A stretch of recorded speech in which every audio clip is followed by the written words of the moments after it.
함께 묵상 기도하심으로 1월 11일 수요 예배를 하나님께 드리겠습니다.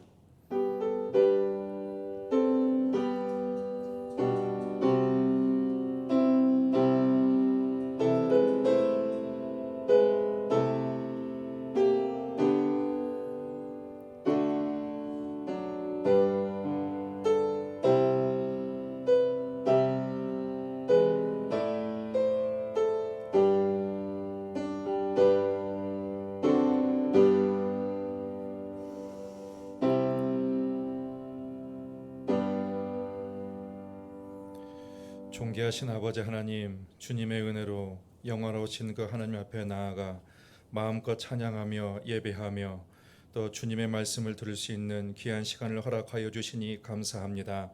이 시간 우리의 몸과 마음과 뜻과 힘을 다하여 하나님을 사랑하며 예배할 때에 우리 속에 있는 모든 어둠과 죄악이 떠나가게 하여 주시옵시고, 하나님의 빛과 그 평강과 생명으로 충만한 시간 되게 하여 주시옵시고, 주님 홀로 영광 받아 주시옵소서. 예수님의 이름으로 기원하옵나이다. 아멘. 찬송가 89장 부르신 후에 김남숙 권사님 기도 인도해 주시겠습니다.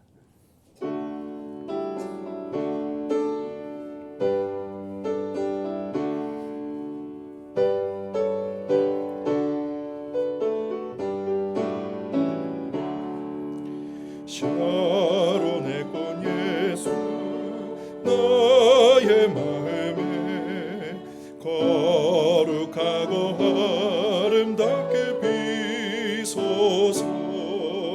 내 생명이 참 사랑의 향기로 간 데마다 풍겨나게 하소서.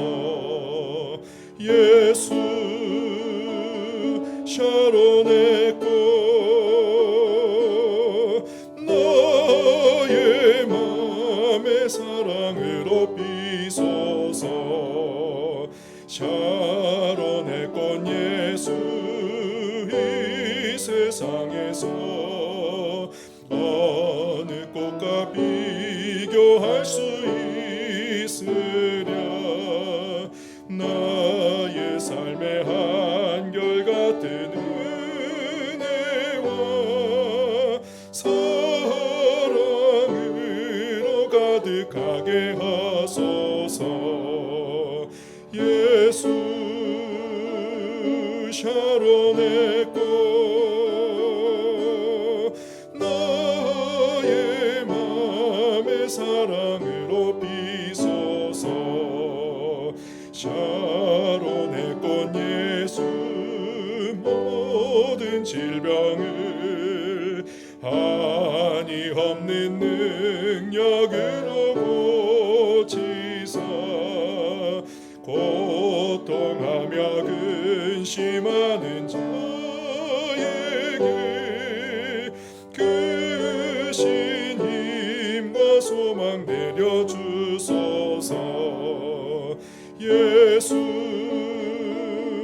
샤론의 꽃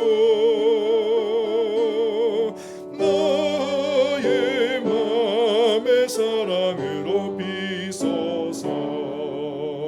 샤론의 꽃 예수 그리 비소서. 주의 영광이 땅 위에 가득해 천하 만민 주님 앞에 엎드려 경배하며 영광 돌릴 때까지. 예수 샤론의 꽃 나의 맘의 사랑으로.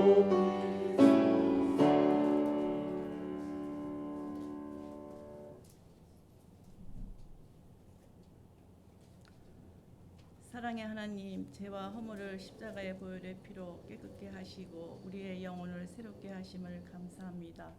새 마음으로 새해를 시작하며 믿음으로 살아가는 2023년도 되게 도우소서. 올해도 주님과 함께하는 길에서 서기를 원합니다.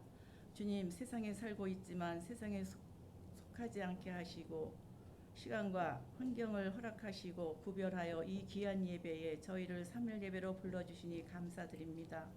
하나님 뜻대로 살지 못함을 회개합니다. 형식적인 삶에 벗어나 하나님의 뜻대로 말씀대로 살기를 원하오니 늘 지켜 주옵소서. 오늘 드리는 수요배 가운데에 성령님이 임재하시어 말씀을 사모하는 우리의 간절한 마음 받아 주옵소서.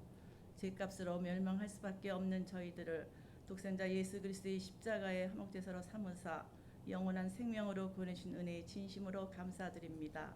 오직 하나님만이 나의 영원한 아버지시요 주님이시며 선한 목자이심을 믿사오니 영광 받으옵소서.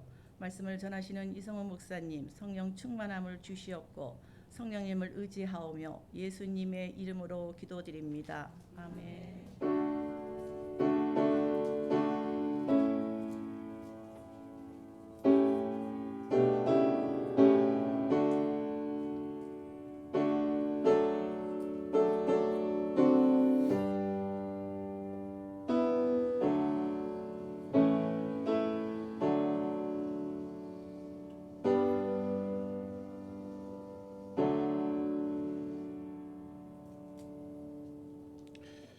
오늘 우리에게 주시는 하나님의 말씀은 구약성경 아가 2장 1절에서 13절까지의 말씀입니다. 아가 2장 1절에서 13절까지의 말씀.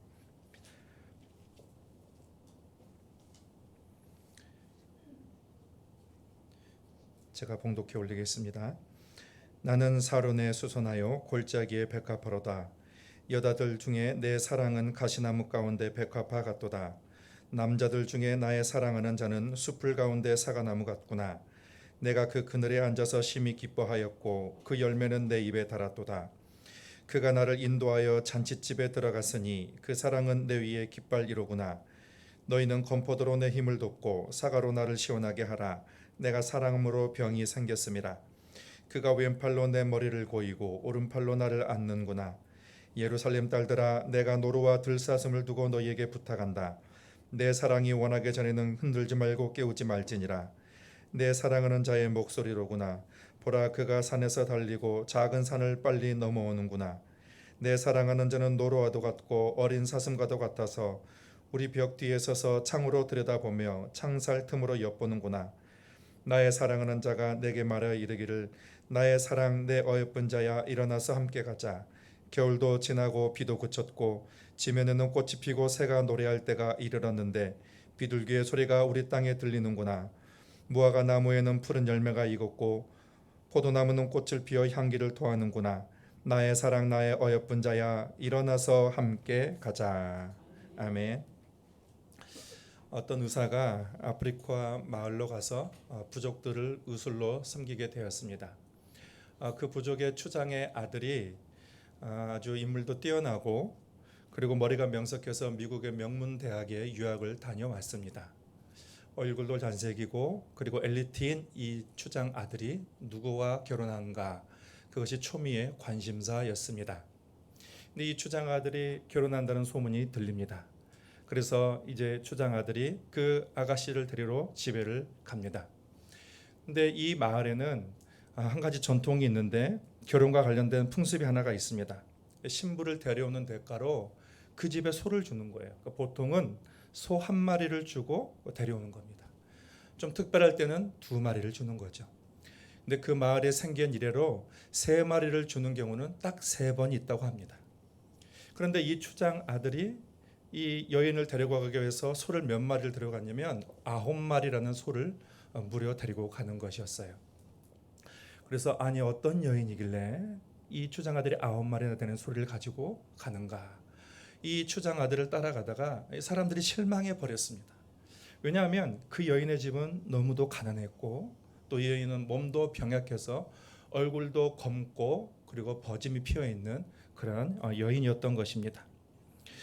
그래서 그 여자는 사람들이 알기는 그 여자는 자신의 그 환경이 좋지 않고 자신의 외모도 볼품이 없어서 항상 자신감이 없는 모습으로 이렇게 고개를 들지 못하고 다니는 그런 여인이었는데 저 여자가 어떤 가치가 있길래 9마리나 되는 소를 데리고 가느냐, 그런 가치가 저 여자에게 과연 있느냐, 사람들이 이 추장 아들의 이 선택에 크게 실망을 한 것입니다.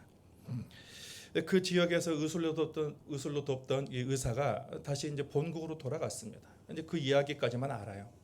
그러다가 한참 시간이 지난 후 다시 그 마을을 방문할 기회가 생겼어요. 그래서 그 마을에 갔더니 이 이제 추장 아들이 추장이 되어 있는 것입니다. 그리고 그 추장의 이제 부인을 봤더니 깜짝 놀랐어요. 전에 그렇게 볼품없던 또 병약해 보였던 그 여인의 모습이 아주 당당한 모습으로 바뀌어 있었고, 그리고 영어도 잘 구사하고 교양이 있고 기품 있는 사람으로 완전히 변해져 있다는 것입니다. 그래서 이 의사가 감탄을 했습니다. 야, 사람이 저렇게 바뀔 수도 있구나 감탄하고 있는데, 이 추장 아들이 이 의사에게 이런 말을 했습니다. 사실 그 당시에 암소 한 마리면 이 결혼 승낙을 받을 수 있었을 것입니다. 그런데 문제는 그 청혼의 순간에 몇 마리의 소를 받느냐가 이 여인의 가치를 결정한다는 게 문제였습니다. 저는 아내를 사랑했습니다. 저는 제 아내가 평생 자신의 가치를 소 한 마리 값에 한정하고 사는 것을 원하지 않았습니다. 제 아내가 처음에 9마리의 소를 받았을 때에 무척 놀랐습니다. 그런데 이 여인은 자신이 9마리의 소의 가치에 맞게 살기 위해서 무던히 노력하는 그런 모습을 제가 봤습니다. 저는 그렇게 말하지 않았습니다. 나는 당신 그대로 사랑해. 있는 그대로 사랑해. 그랬는데도 불구하고 이 여인은 자신의 가치를 드높이기 위해서 스스로 노력해서 이렇게 변화된 여인이 되었다는 것입니다. 여러분은 어떻습니까? 좀 감동스럽지 않습니까? 제가 이렇게 긴 이야기를 드린 이유는 오늘 볼 아가서의 이야기가 이와 비슷한 내용이기 때문입니다.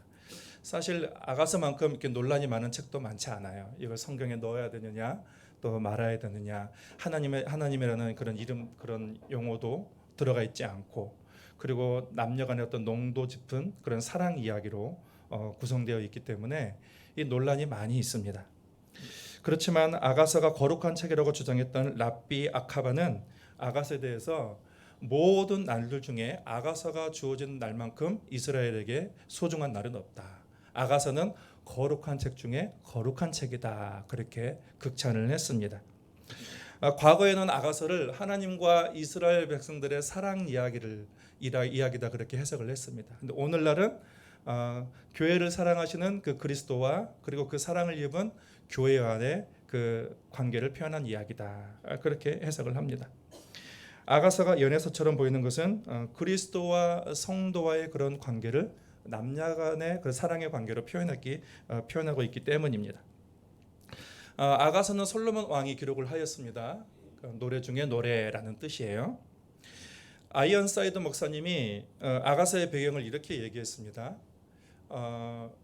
솔로몬 왕에게는 땅이 여러 군데가 있었습니다. 근데 예루살렘 그 북쪽에 그 에브라임 산지에 솔로몬에게 포도원이 있었습니다. 근데 이 포도원을 술람미 여인의 가정이 소장농으로 관리를 하고 있었어요. 그래서 그 이 술람미 여인에게는 어머니와 그리고 이복 오빠 둘이 있는데 이 오빠들이 일을 하러 나가기가 싫어하는 거예요. 그래서 늘 이 술람미를 포도원으로 가서 일을 하게 해서 이 술람미는 얼굴도 검게 그을렸고 그렇게 또 좀 얼굴이 그렇게 좋지 않은 그런 모습이었습니다. 어느 날 목동으로 솔로몬 왕이 변장을 해서 그 포도원을 갔다가 그 여인에게 반해버렸어요. 그리고 그 여인에게 내가 당신을 꼭 데리러 오겠다 그렇게 약속을 하고 왕궁으로 돌아갔다가 그 왕궁에서 그 여인을 데리고 왔다는 것입니다. 맞이했다는 것입니다. 왕비로 맞이한 것입니다. 그래서 이러한 배경 설명이 아가서 전체 내용을 이해하는 데 많은 도움을 주고 있습니다.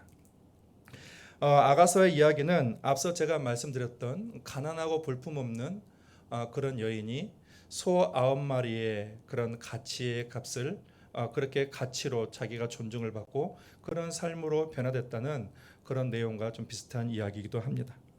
아가서 이야기는 사랑이 충만하신 그리스도와 또 그분의 사랑을 받은 그런 교회의 또 이야기하고도 같습니다.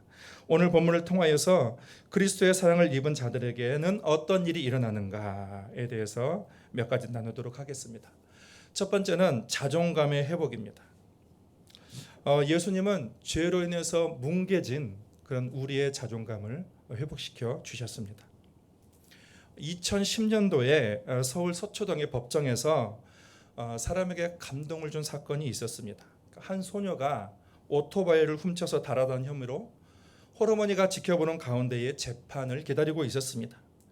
숨죽인 법정 안에서 여성 부장 판사가 들어와서는 무거운 판결을 예상하고 잔뜩 움츠리고 있는 이 소녀에게 이야기했습니다. 자리에서 일어나서 나를 따라 힘차게 외쳐버려. 나는 이 세상에서 가장 멋지게 생겼다. 예상치 못한 판사의 요구에 이 소녀가 얼떨떨해하면서 작은 목소리로 나는 이 세상에서 따라했습니다. 더 큰 소리로 나는 이 세상에서 두려울 곳이 없다. 이 세상에는 나 혼자가 아니다.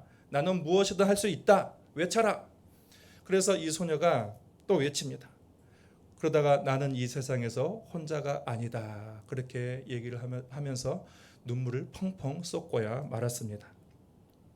2년 전 가을부터 14건의 절도와 폭행 등의 중범죄를 저질렀습니다. 근데 이번에도 무거운 형벌을 받을 것이라고 그렇게 예상을 했는데 판사는 법정에서 외치는 판결을 내린 거예요. 그리고 불처분 결정을 내렸습니다. 그리고 그 안에 있던 모든 사람들이 눈물을 흘렸습니다.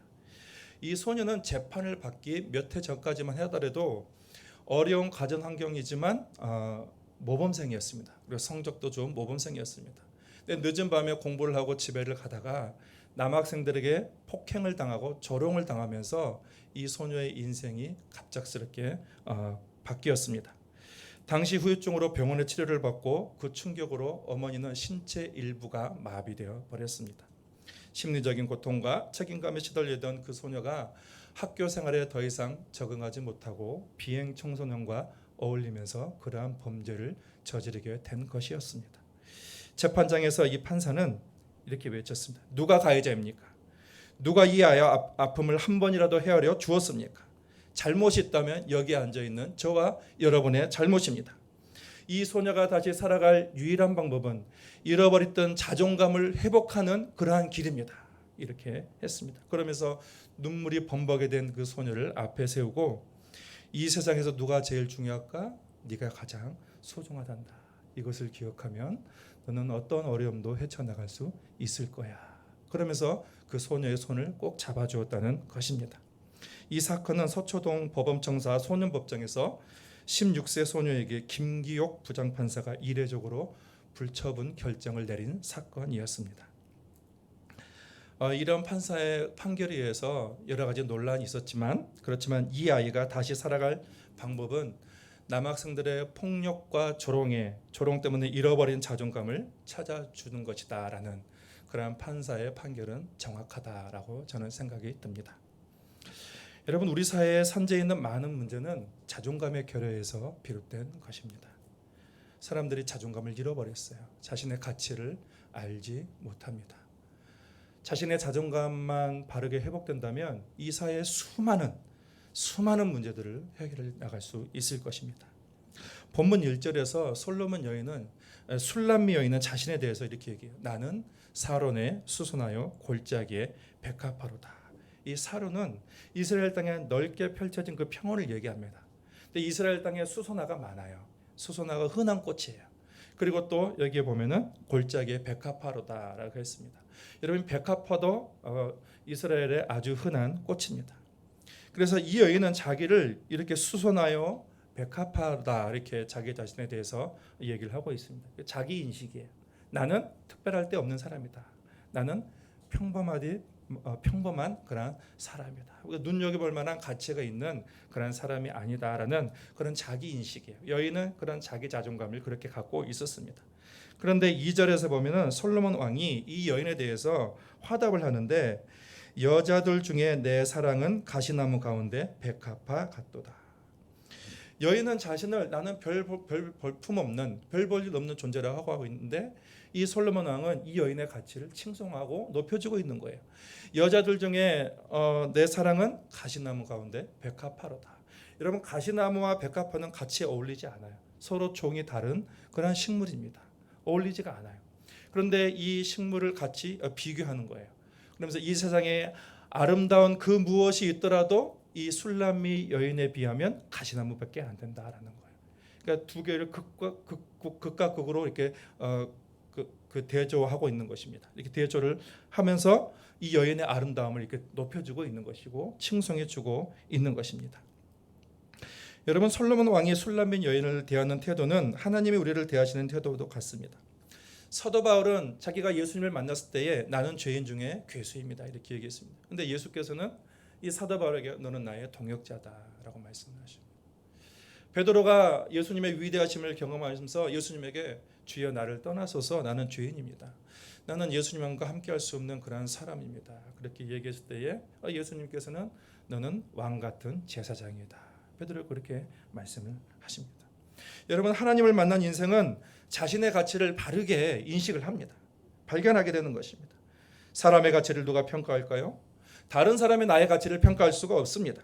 사람의 가치는 그 사람을 만든 분만이 평가할 수가 있는 것입니다.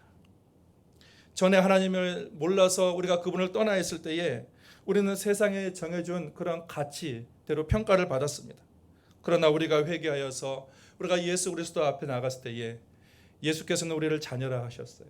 그리고 너는 나의 신부라 하셨고 당신의 목숨까지도 내어줄 수 있는 그 친구라고 주님께서는 우리의 가치를 높여주시는 거예요. 우리 사회는 병들어서 사람을 외모로 평가합니다. 학벌로, 직업으로, 또 사는 집으로, 타고 다니는 차로 사람을 평가하지만 이 모든 기준은 하나님의 기준이 절대 아닙니다. 하나님은 사람의 존재 자체를 귀하게 여기십니다. 사람이 무엇을 해서 그런 것이 아니라 존재 자체로 귀한 자라 여기시는 것입니다. 지금도 하나님은 우리를 향하여서 가시나무 가운데 백합하다 그렇게 노래하고 계신 줄을 믿습니다. 하나님에게 당신은 특별한 분이에요. 여러분, 우리는 하나님께 인정받으려고 노력하지 않아도 돼요. 내가 뭔가 하나님께 많이 하고 그렇게 많이 하나님께 드림으로 하고 어떤 일을 많이 해서 하나님에게 나의 존재 가치를 인정받으려고 하는 것은 잘못된 믿음입니다. 내가 아무것도 하지 않아도 그냥 존재 그 자체로 하나님은 우리를 귀하게 여기시는 분이에요. 하나님이 우리를 기뻐하시는 것입니다. 하나님이 우리의 잃어버린 자존감을 온전히 회복시키는 분이십니다. 여러분, 이러한 자존감으로 살아갈 수 있기를 바랍니다. 기쁨을 주시는 하나님 두 번째입니다. 3절에서 여인은 신랑을 사과나무로 비유를 했어요. 우리 3절 같이 읽어볼까요? 남자들 중에 나의 사랑하는 자는 숲풀 가운데 사과나무 같구나. 내가 그 그늘에 앉아서 심히 기뻐하였고 그 열매는 내 입에 달았도다. 아멘. 지금부터 한 18년 전인가요? 제가 신학대학원에 있을 때에 성지순례를 학생들과 같이 간 적이 있었습니다. 이제 학생으로 갔기 때문에 여행을 간 것이 아니라서 많은 군데를 이렇게 공부하고 돌아다녀야 되는데 많은 사람들이 지쳐 있었습니다. 그때에 한 분이 길거리에서 이렇게 사과를 사가지고 이 차 안에 있는 학생들에게 이렇게 다 나눠주는 것이었어요. 몸도 이렇게 많이 지쳐 있었는데 그 사과를 먹고 많은 사람들이 기력이 회복되었습니다. 이스라엘의 사과는 골라온 고원, 그러니까 이스라엘의 북쪽의 그 골라온 고원과 그리고 헐몬산의 그 언저리에서 재배가 됩니다. 작고 우리나라보다 작아요. 작고 그리고 단단하고 또 향이 강하고 그리고 맛은 아주 답니다. 그래서 우리가 이스라엘을 여행하다가 이 길가에서 파는 그런 사과를 먹으면 이 기력이 회복되고 그리고 갈증도 해소되는 것을 경험할 수가 있습니다. 이 사과는 우리 몸에 아주 좋습니다. 영양소가 많아요. 식이섬유, 비타민, 미네랄 등. 한국에서 가을에 이제 사과를 싸게 살 수 있는데 여기도 보니까는 여기는 이제 겨울이죠. 여기 보니까는 이제 과일 코너 한 켠에 이렇게 사과들이 이렇게 쌓여 있는 것을 보고 무척 반가웠습니다. 오늘 말씀에 보면 사과나무를 보호와 회복을 주며 기쁨을 준다라고 표현을 하고 있습니다.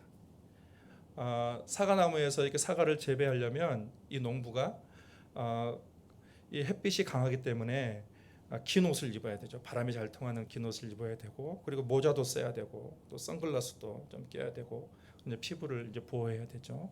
또 지쳐 있을 때는 이 사과나무 그늘에 앉아서 이렇게 사과를 먹을 때에 그때 얼마나 기쁘겠습니까? 어떻습니까, 여러분? 우리는 사과가 풍부하죠 지금요. 과거에는 어땠을까요? 이 사과 하나가 얼마나 귀했겠습니까? 근데 이렇게 남들은 제대로 먹어보지도 못하는 그 사과나무 이렇게 딱 뺏어서 일하던 농부가 딱 따가지고 그늘에 앉아서 이렇게. 그러니까 이스라엘은 그늘은 되게 시원하거든요. 건조하기 때문에 그늘에 앉아가지고 사과를 먹는. 남들은 먹어보지 못하는 사과를 먹는 그 기쁨이 어떻겠습니까? 반응이 별로 언제 없으십니다. 이 여인의 고백에서 하나님은 우리에게 뭘 주시는 분이냐? 기쁨을 주시는 분. 그러니까 사과나무처럼 우리를 보호하시고 그늘이 되시고 또 기쁨이 되시는 분이다라고 표현하고 있어요. 우리의 보호자이신 하나님에 대해서 91편에서 이렇게 노래하고 있습니다. 지존자의 은밀한 곳에 거주하며 전능자의 그늘 아래 사는 자여, 나는 여호와를 향하여 말하기를 그는 나의 피난처여 나의 요새여 나의 의뢰하는 하나님이라 하리니 이는 그가 너를 새 사냥꾼의 올무에서와 심한 전염병에서 건져주실 것이미로다. 지존자의 은밀한 곳에 거주하며 전능자의 그늘 아래 사는 자야. 선포하라. 뭐라고요? 그는 나의 피난처요 나의 요새요 나의 의뢰하는 하나님이라.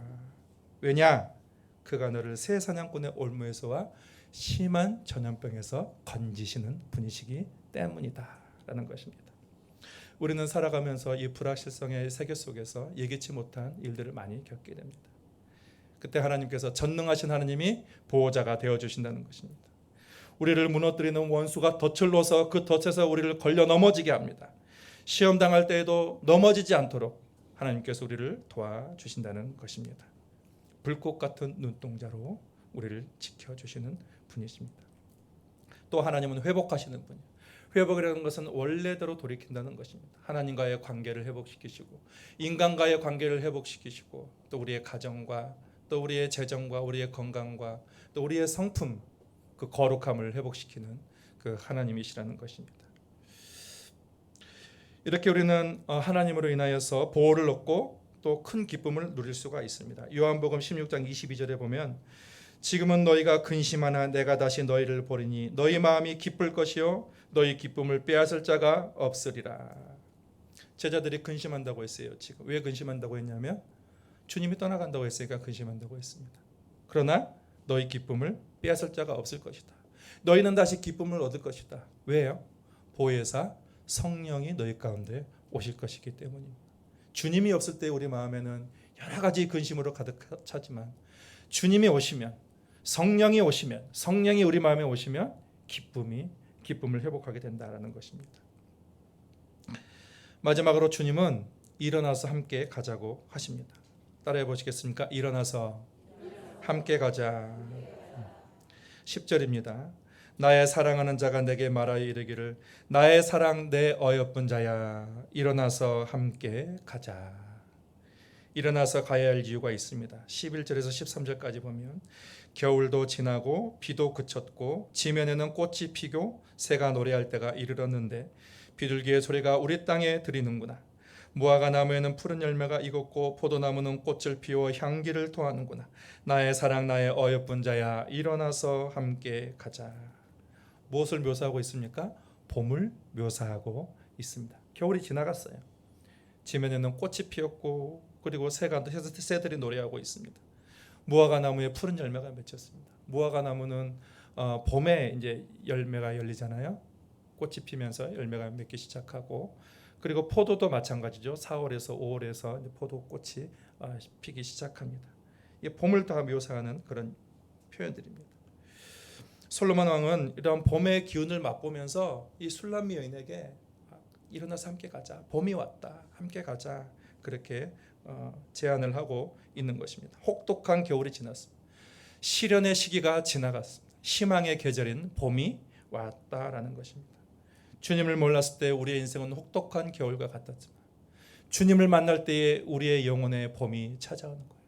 주님은 우리에게 소망과 희망을 주시는 그 하나님이십니다. 오늘 본문 있는 2장 이야기는 솔로몬과 술람미 여인의 사랑의 시작 이야기예요. 이제 사랑이 시작되는 거예요. 이 솔로몬이 이 여인에게 같이 가자고 이렇게 제안을 하는 거고, 그리고 이 술람미 여인이 이제 솔로몬을 같이 따라가는 그런 시작의 단계. 계절로 보면 이제 봄인 것입니다. 여러분, 봄은 어떤 계절이에요? 여름을 준비하고 가을을 준비하는 계절이죠. 봄을 잘 준비해야 이 여름이 잘 지나가고 이 가을에 풍성한 결실을 맺게 되는 거예요. 사랑도 마찬가지입니다. 여러분, 사랑도 시작을 했으면 그 사랑의 결과는 아름다운 그런 결실로 맺혀져야 되는 것입니다. 어린아이와 같은 사랑, 어린아이와 같은 그런 사랑은 아름다운 결실을 맺을 수가 없습니다. 그 사랑은 점점 더욱더 무르익어서 성숙해져야 됩니다.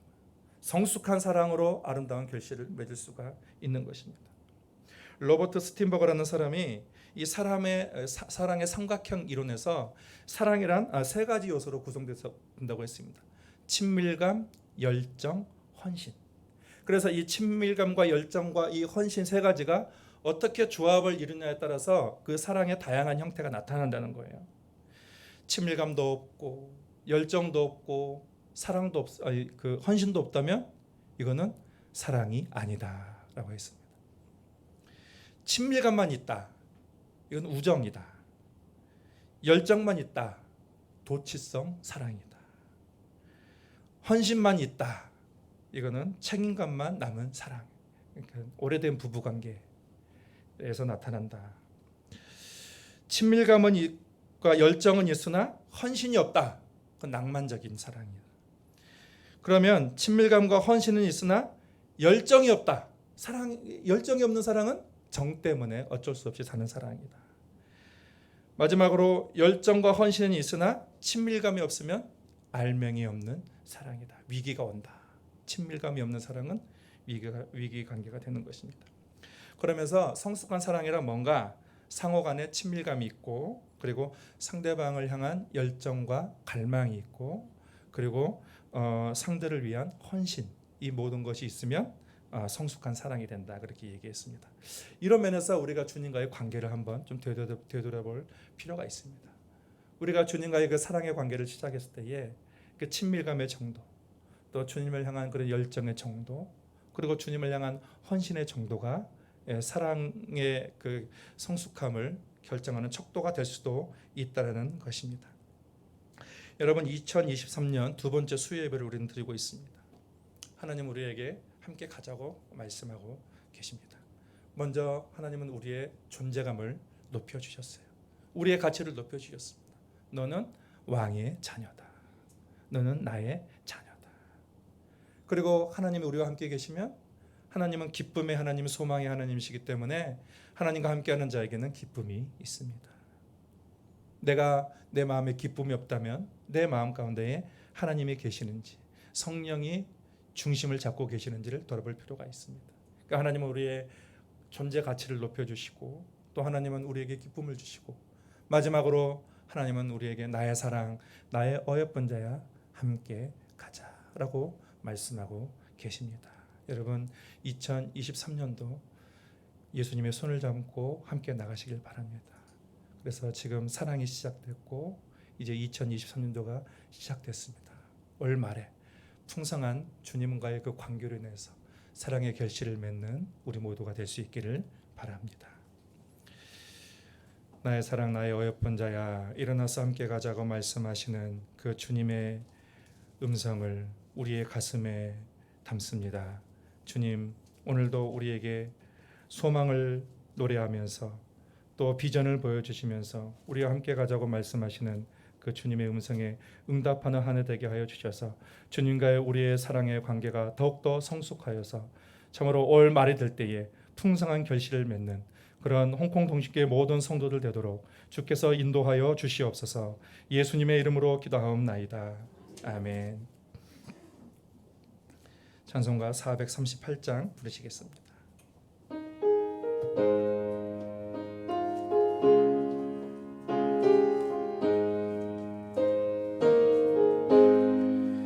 내 영혼이 근총이가 중한 죄짐 벗고 보니 슬픔 많은 이 세상도 천국으로 하도다. 할렐루야 찬양하세. 내 모든 죄 사함받고 주 예수와 동행하니 그 어디나 하늘나라 주의 얼굴 뵙기 전에 멀리 뵈던 하늘나라 내 맘속에 이루어지니 날로 가깝도다 할렐루야 찬양하세 내 모든 죄 사함받고 주 예수와 동행하니 그 어디나 하늘나라 높은 산이 거친 들이 조막이나 궁궐이나 내 주 예수 모신 곳이 그 어디나 하늘나라 할렐루야 찬양하세 내 모든 죄 사함받고 주 예수와 동행하니 그 어디나 하늘나라.